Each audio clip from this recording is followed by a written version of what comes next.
नमस्कार मंडळी. तर आज आपण करणार आहोत पुरणपोळी. तर त्यासाठी येथे मी पाव किलो डाळ घेतलेली आहे. ही डाळ स्वच्छ 2 ते 3 वेळा पाण्याने धुवून घ्यायची आहे. तुम्ही बघू शकता ही डाळ मी 2 ते 3 वेळा धुतलेली आहे. त्यानंतर एका कुकरमध्ये ही डाळ टाकून घ्यायची आहे.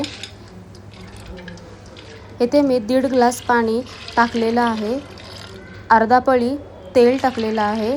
त्यानंतर कुकरला झाकण व्यवस्थित लावून घ्यायचं आहे आणि 3 ते 4 शिट्ट्या होण्यासाठी ठेवायच्या आहे. एका साईडला बारीक गूळ चिरून घ्यायचा आहे. इथे मी पाव किलो गूळ घेतलेला आहे.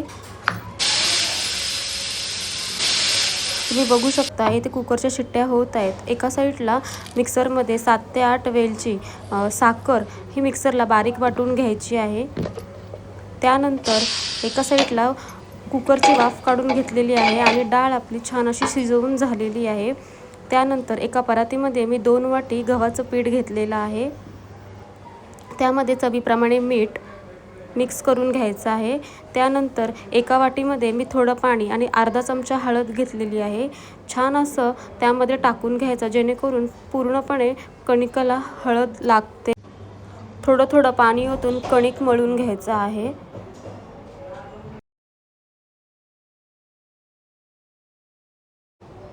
इथे मी सगळं कणिक मळून घेतलेलं आहे. आपल्याला कणिक जास्त पातळ करायचं नाही, जाडच ठेवायचं आहे. त्यानंतर एका बाउलमध्ये हे कणिक टाकायचं आहे आणि त्यामध्ये 1 ग्लास पाणी ओतायचं आहे. ही प्रोसेस जर तुम्ही केली तर नक्कीच तुमची पुरणपोळी ही मऊ बनते. नक्की ट्राय करून बघा. त्यानंतर एका साईडला शिजलेली डाळ ही पुरण यंत्रामध्ये ओतून घ्यायची आहे आणि हे सगळं पाणी गाळून घ्यायचं आहे. आणि हे पाणी ओतून द्यायचं नाही. याची आपण कटाची आमटी बनवणार आहोत. जर तुम्हाला ह्याची रेसिपी हवी असेल तर तुम्ही मला नक्की कमेंट करून सांगा. एका साईडला कढईमध्ये शिजवलेली डाळ ही आणि गूळ हे सगळं मिश्रण एकजीव करून घ्यायचं आहे.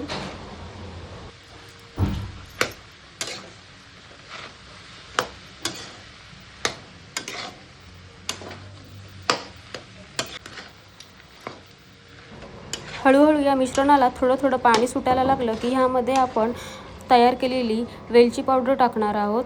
त्यानंतर येथे मी अर्धा इंच आला घेतलेला आहे. तो असा बारीक किसून टाकायचा आहे. याने त्याचा स्वाद खूप छान लागतो.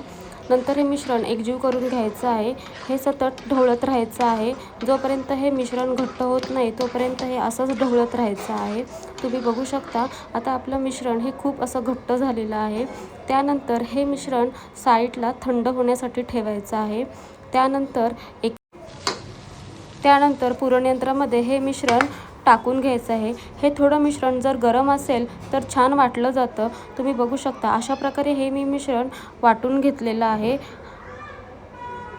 हे आपलं मिश्रण सगळं वाटून झालेलं आहे.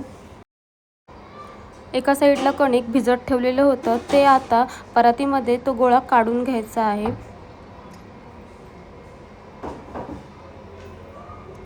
आणि छान असं मळून घ्यायचं आहे. अशा पद्धतीने जर पुरणपोळी केली तर खूप मऊ होते.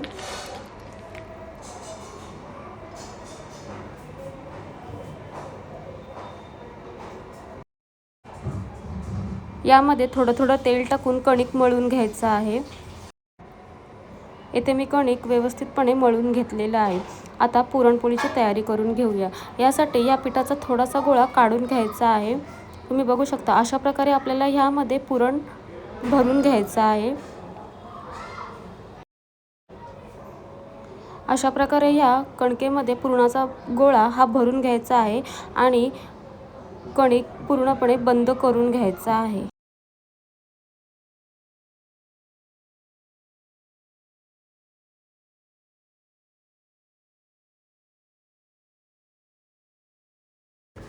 येथे मी पोळीपाटाला कॉटनचा कपडा गुंडाळलेला आहे, कारण कधी आपण पोळी लाटतो तेव्हा आपली पोळी पोळीपाटाला चिकटते. म्हणून येथे मी कॉटनच्या कपड्याचा वापर केलेला आहे. पोळी ही मध्यम आकाराची लाटावी जेणेकरून ती आतून छान शिजते. त्यानंतर मी एका साईडला गॅसवरती तवा तापत ठेवलेला होता. त्यानंतर आता पोळी आपण तव्यात भाजून घेऊया. पोळी ही मध्यम आचेवरती भाजायची आहे जेणेकरून ती आतून खूप छान शिजते. तुम्ही बघू शकता अशा प्रकारे मी इथे पोळ्या सगळ्या भाजून घेतलेल्या आहेत. पोळी छान अशी टम्म फुगलेली आहे. त्यानंतर त्यावरती तुपाची धार घालायची आणि दोन्ही साईडून खरपूस अशी भाजून घ्यायची आहे.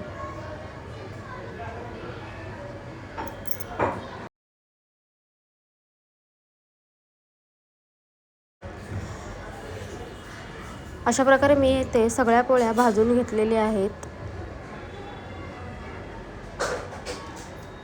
तुम्ही बघू शकता खूप छान अशा पोळ्या झालेल्या आहेत.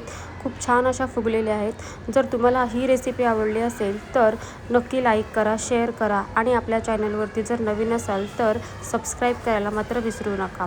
चला भेटू अशाच छान छान रेसिपीमध्ये.